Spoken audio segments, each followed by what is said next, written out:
Today is January 26th. Welcome to Big Book Daily. My name is Rob. I am an alcoholic, and it is an honor and a thrill to be here with you today in this lifeboat of recovery as we journey on through the Big Book of Alcoholics Anonymous and the 12 Steps and 12 Traditions. Today in the Big Book, we're going to be reading Chapter 7, Working with Others, pages 93 through 97. And in the 12 and 12, we're going to be reading Chapter 4, Step 4, pages 51 through 52. So with all that, let's go ahead and jump into the Big Book.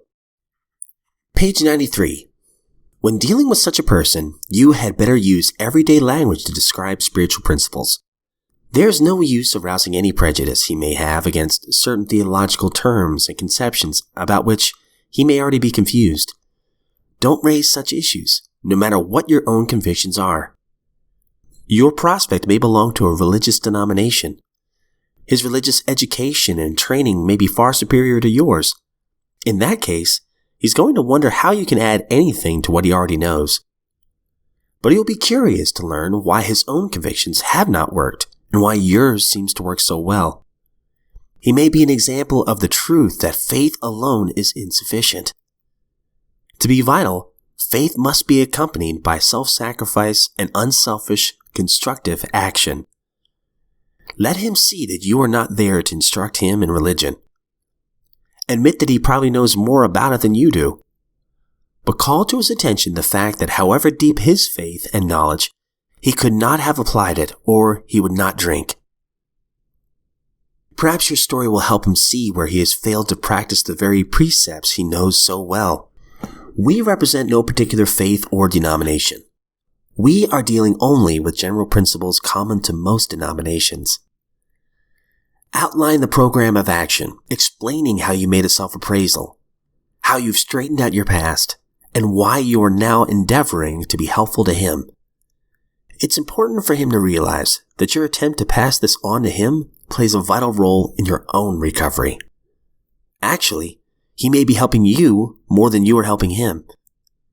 Make it plain, as he is under no obligation to you, that you hope only that he will try to help other alcoholics when he escapes his own difficulties.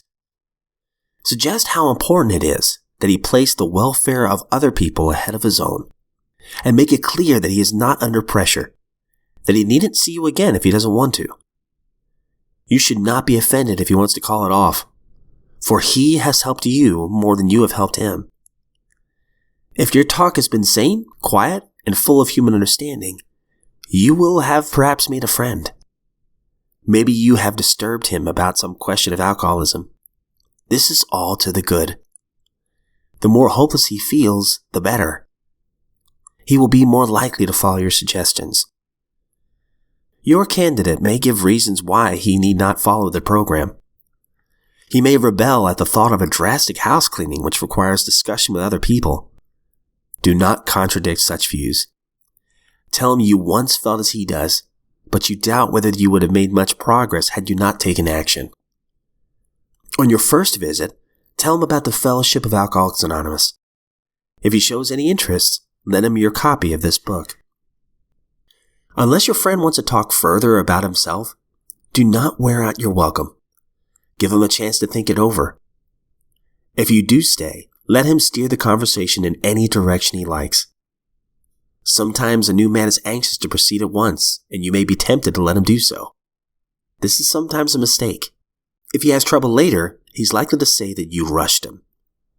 You'll be most successful with alcoholics if you do not exhibit any passion for crusade or reform. Never talk down to an alcoholic from any moral or spiritual hilltop. Simply lay out the kit of spiritual tools for his inspection. Show him how they worked with you. Offer him friendship and fellowship. Tell him that if he wants to get well, you will do anything to help. If he is not interested in your solution, if he expects you to act only as the banker for his financial difficulties or a nurse for his sprees, you may have to drop him until he changes his mind. This he may do after he gets hurt some more. If he is sincerely interested and wants to see you again, ask him to read this book in the interval. After doing that, he must decide for himself whether he wants to go on. He should not be pushed or prodded by you, his wife, or his friends.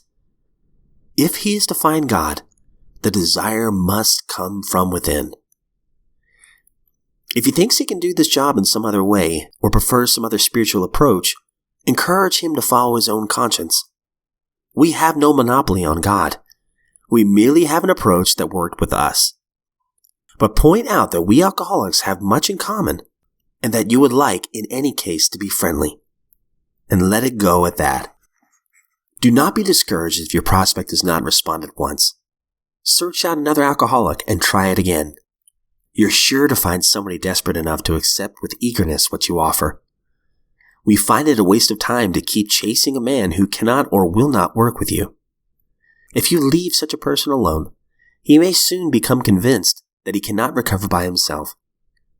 To spend too much time on any one situation is to deny some other alcoholic an opportunity to live and to be happy. One of our fellowship failed entirely with his first half-dozen prospects. He often says that if he had continued to work on them, he might have deprived many others, who have since recovered, of their chance. Suppose now you are making your second visit to a man. He has read this volume and says that he's prepared to go through with the 12 steps of the program of recovery. Having had the experience yourself, you can give him much practical advice. Let him know that you are available if he wishes to make a decision and tell his story, but do not insist upon it if he prefers to consult someone else. He may be broke and homeless.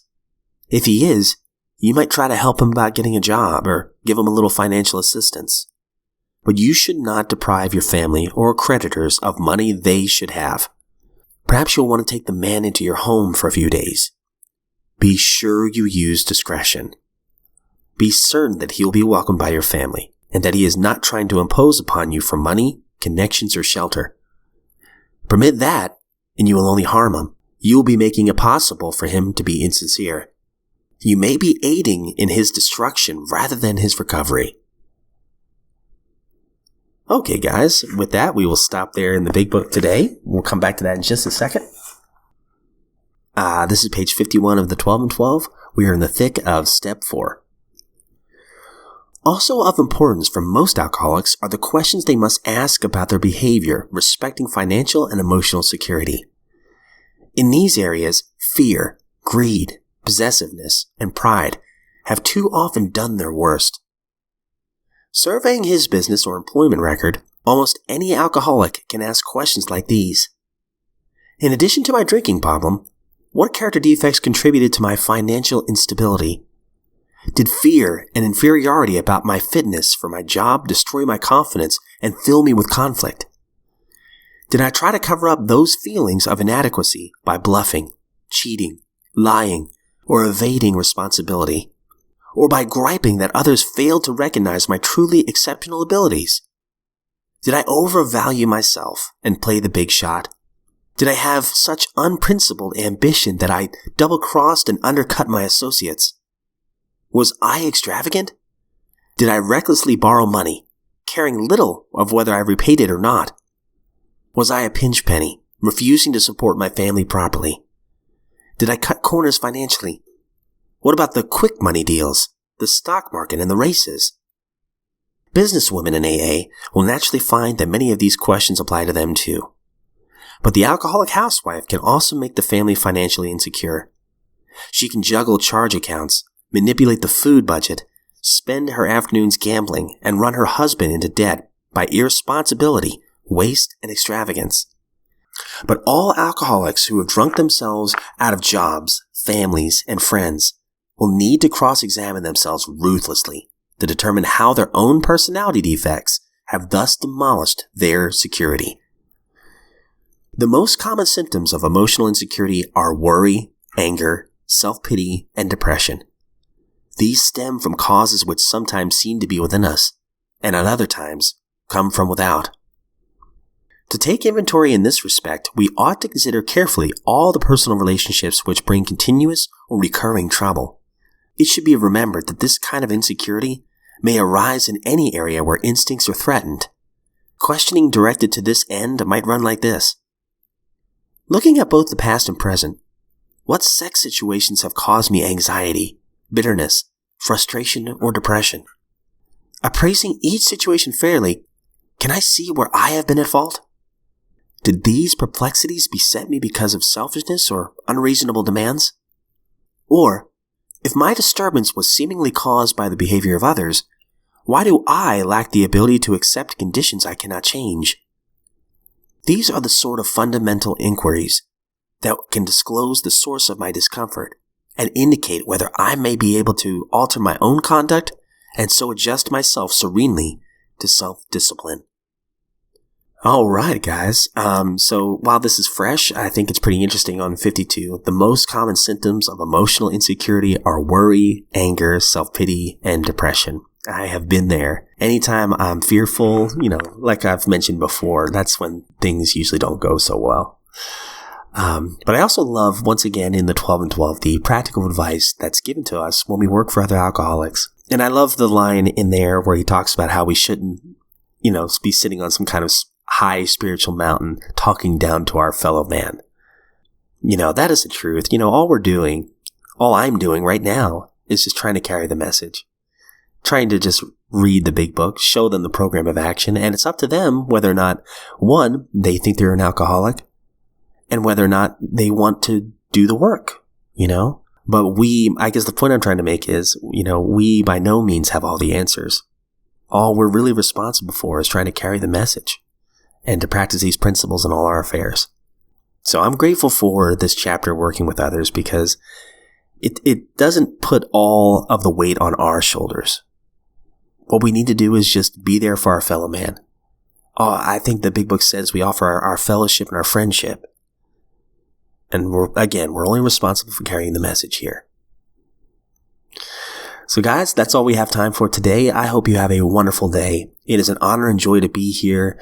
And truly, like I always say, I try to say all the time, I am not a speaker on behalf of AA or any other sect or denomination. I'm just a guy, just a grateful recovering alcoholic. I am so happy to just be part of this little podcast, and I'm so thrilled that you're here with me on this journey. Hope you all have a blessed day, and we will see you back here tomorrow.